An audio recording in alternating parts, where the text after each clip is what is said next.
6 किसमें आएगा? 4 और 6 में 5 का 5 और 10 का 0। क्लियर है? आया समझ में? चलिए अब क्वेश्चन में चलते हैं।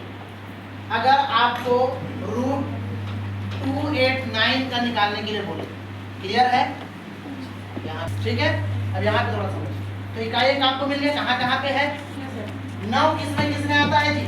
9 किस में? 1 और 9 में। तो इकाई अंक 1 और 9 ले लिए, लेकिन 2 डिजिट छोड़ दिया क्योंकि वर्गमूल निकाल रहे हैं, तो 2 संख्या छोड़ दी। अब बचा कितना? 1। तो 1 देखिए कौन से वर्ग के करीब संख्या है? 1 में 9 साथ में आता है, 3 और 7 में तो आता है ना। हाँ 3 और 7 बता रहे हैं।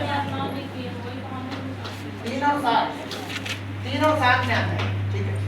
3 और 7 में आता है, ये देखो 9 यहाँ पे आया और 9 यहाँ पे, 3 और 7 में आए। क्लियर है?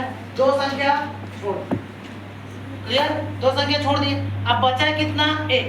तो कौन से संख्या के करीब है वह? 1 और 4 के ही करीब होगा। आ रहे ना समझ में भाई? यहाँ पे 1 और 4 के बीच में जाओगे तो 2 है, 3 है, 4 है, तो 1 और 4 के ही बीच में होगा। लेकिन आपको लेना क्या है? हमेशा छोटा संख्या। आ रहा है समझ में? आपको लेना हमेशा छोटा संख्या, मतलब कितना? या 1 या, क्लियर है? छोटा संख्या, हमेशा छोटा संख्या। तो क्या आ गया? या तो ये 13 का वर्ग होगा या तो ये 17 का वर्ग। क्लियर है? 13 का वर्गमूल होगा या 17 का वर्गमूल। लेकिन अपने को चेक करना है कि है किसका। क्लियर? तब इन दोनों का मल्टीप्लाई कर दीजिए, जो वर्गमूल है इन दोनों का मल्टीप्लाई। तो 1 में 2 का गुणा कर देंगे, क्या आ जाएगा? 2।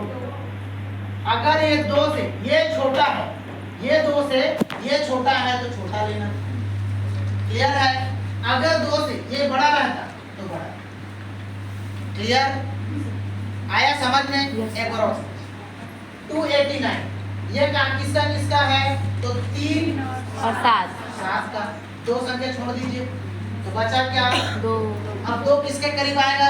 1 और 4 के बीच में ही होगा। हाँ। लेकिन हमेशा छोटा संख्या, तो क्या लेंगे? 1। तो यहाँ पे क्या आ जाएगा? 1।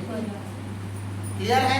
अब इन दोनों संख्या का मल्टीप्लाई, 1 और 2 का मल्टीप्लाई, तो कितना हो जाएगा? 1 और 2 का मल्टीप्लाई 2। अब यहाँ पे आ गया 2 से ये बराबर है, मतलब बड़ी संख्या।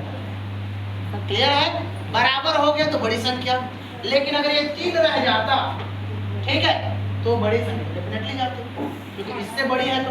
लेकिन अगर वह 1 रहता, जैसे यहाँ पे 1 है, समझना है, तो छोटी संख्या पे चले गए। जैसे 441 यह किसका है? आपको पता है 21 का। क्लियर है? लेकिन आप बताइए इकाई अंक 1 किसमें आता है? 1 और 9। 1 और 9। क्लियर है? तो 2 संख्या छोड़। अब कौन सा वर्ग के करीब है? 1 का वर्ग 2 का। 1 का वर्ग कितना? 1 और 2 का वर्ग कितना? 4। क्लियर है? तो अब क्या लेंगे? अब छोटी संख्या हमेशा, तो छोटी संख्या ऑलरेडी ये 4 है, लेकिन ये किसके करीब होगा? 9। इन दोनों के बीच भाई 3 से तो आगे बढ़ के 4 आ गया है, 4 और 9 के बीच में 4 होगा। आ रहा है समझ में?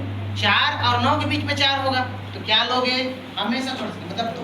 तो ये हो जाएगा 21 का, क्या हो जाएगा? 29। अब इन दोनों संख्या का मल्टीप्लाई, 3 दूनी 6। ये 6 से ये क्या है? छोटा। आया समझ में? सबको